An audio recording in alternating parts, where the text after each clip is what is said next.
श्री ब्रजमोहन अग्रवाल। माननीय अध्यक्ष महोदय, मैं माननीय मंत्री जी से जानना चाहता हूं कि पिछले 3 सालों में, क्योंकि छत्तीसगढ़ जहां पर 32% पॉपुलेशन ट्राइबल है, 12% पॉपुलेशन कास्ट की है और 42% जंगल से घिरा हुआ है, पहाड़ है, नदी है, नाले हैं, वहां पर कितनी ट्रेनें पिछले 3 सालों में निरस्त की गई और साथ में वहां से जो रेवेन्यू मिलती है छत्तीसगढ़ के जोन से, वो रेवेन्यू देश में कौन से स्तर पर है और भविष्य में माननीय मंत्री जी छत्तीसगढ़ के दूर क्षेत्रों में जहां आवागमन की सुविधा नहीं है वहां पर रेलवे बिछाने के लिए क्या करने वाले हैं, उसके लिए क्या योजना है, इसकी जानकारी माननीय मंत्री जी दे दें। माननीय अध्यक्ष जी, छत्तीसगढ़ जैसा कि माननीय सांसद जी ने कहा, एक आदिवासी बहुल राज्य है और बहुत ही महत्वपूर्ण राज्य है। अनफॉर्चुनेटली एक लंबे समय तक छत्तीसगढ़ में रेलवे के डेवलपमेंट के लिए फंड्स बहुत कम दिए जाते थे। आज फंड्स भी दिए जा रहे हैं, काम भी हो रहा है और जो माननीय सांसद महोदय ने जो बहुत एक महत्वपूर्ण विषय रखा है उसको भी मैं स्पष्ट करना चाहूँगा। 3 साल पहले छत्तीसगढ़ से गुजरने वाली ट्रेन्स थी 56 मेल एक्सप्रेस और 121 पैसेंजर ट्रेन्स होती थी। आज 58 मेल एक्सप्रेस है और 128 पैसेंजर ट्रेन्स हैं। लेकिन इतने पे ही रुकने की बात नहीं है माननीय अध्यक्ष जी। छत्तीसगढ़ में आज करीब 37,000 करोड़ रुपए का इन्वेस्टमेंट रेलवे के डेवलपमेंट के लिए हो रहा है।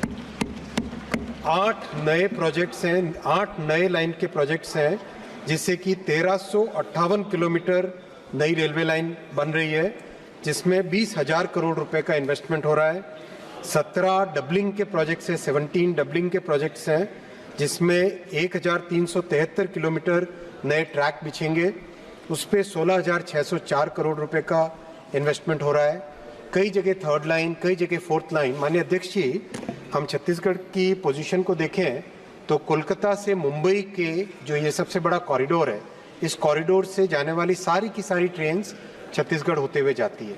इसलिए छत्तीसगढ़ में कैपेसिटी बढ़ाना बहुत ही ज़रूरी है और इसीलिए जो 10 साल पहले मात्र 311 करोड़ रुपए का इन्वेस्टमेंट होता था छत्तीसगढ़ स्टेट के लिए, वो आज प्रधानमंत्री श्री नरेंद्र मोदी जी 6,922 करोड़ यानी 22 गुना ज़्यादा इन्वेस्टमेंट आज दे रहे हैं और रिजल्ट भी उसका दिखाई दे रहा। माननीय अध्यक्ष जी, पहले मात्र 6.5 किलोमीटर साल में, पूरे साल में छत्तीसगढ़ जैसा माननीय सांसद जी ने कहा, आदिवासी बहुल क्षेत्र है और बहुत सारा पहाड़ी क्षेत्र है, जंगल क्षेत्र है, ऐसे क्षेत्र में मात्र 6.5 किलोमीटर एक साल में काम होता था। आज 100 किलोमीटर पर ईयर यानी पहले से 15 गुना ज़्यादा काम हो रहा है।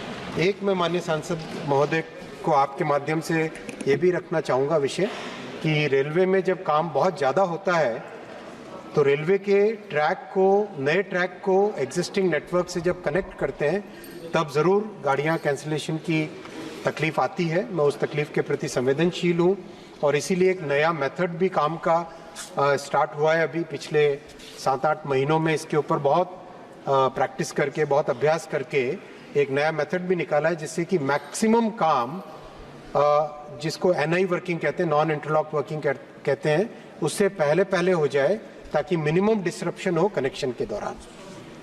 माननीय अध्यक्ष जी, मैं माननीय मंत्री जी से जानना चाहता हूं कि जो बिलासपुर रेलवे जोन है, वो जोन पूरे देश में जितनी कमाई होती है उसका कितना हिस्सा देता है और उस हिस्से के रूप में मेरा आपसे एक बात का आग्रह भी है कि वहां पर ट्रेनें लगातार कैंसिल होने के कारण और वहां पर सड़कों की स्थिति भी नहीं होने के कारण वहां के यात्रियों को बहुत परेशानी हो रही है। तो भविष्य में क्या आप ये निर्देश करेंगे कि बहुत अति आवश्यक होने पर ही ट्रेनें कैंसिल हों, अदरवाइज कैंसिल नहीं हो? मैं आपकी जानकारी में कि 200 से ज़्यादा ट्रेन पिछले 3 सालों में निरस्त की गई हैं और बार बार उसको चालू किया गया, उसके कारण यात्रियों को परेशानी हो रही है। वो आपके काम के कारण हो रही है, ये भी मुझे जानकारी है। आपके काम के कारण हो रही है, डबलिंग हो रहा है, इसके लिए हो रहा है, नई रेल लाइन बिछ रही है। तो क्या माननीय मंत्री जी, बिलासपुर का रेलवे जोन देश में कुल आय का कितना प्रतिशत हिस्सा देता है और क्या उसकी तुलना में छत्तीसगढ़ में रेलवे में जो खर्च किया जाना चाहिए वो खर्च किया जा रहा है क्या? माननीय अध्यक्ष जी, माननीय सांसद महोदय ने बहुत ही महत्वपूर्ण मुद्दा उठाया है। ये बात सही है कि 10 साल पहले छत्तीसगढ़ के प्रति न्याय नहीं होता था न्याय। आज लेकिन न्याय हो रहा है, आज सफिशिएंट फंड्स एलोकेट हो रहे हैं और काम भी बढ़ रहा है। और जैसा माननीय सांसद महोदय ने कहा, काम जिस तेजी से हो रहा है उसके कारण ट्रैफिक में, पैसेंजर गाड़ियों की कैंसिलेशन में दिक्कत भी हुई और इसके लिए मैं संवेदनशील भी हूं और आज प्रयास भी कर रहे हैं कि किस तरह से जितने से ज़्यादा काम, मान लीजिए एनआई करने में यानी कनेक्शन करने में 4 दिन लगते थे, तो अब प्रयास कर रहे हैं कि वो 3 ही दिन लगे। इस तरह का प्रयास बहुत चल रहा है। और अध्यक्ष जी, जितनी तेजी से अभी छत्तीसगढ़ में काम चल रहा है, कैपेसिटी इतनी अच्छी क्रिएट हो जाएगी कि कई सारी जो समस्याएं कैपेसिटी की कमी के कारण थी, वो कैपेसिटी की कमी के कारण आने वाली समस्याएं भी समाप्त हो जाएगी।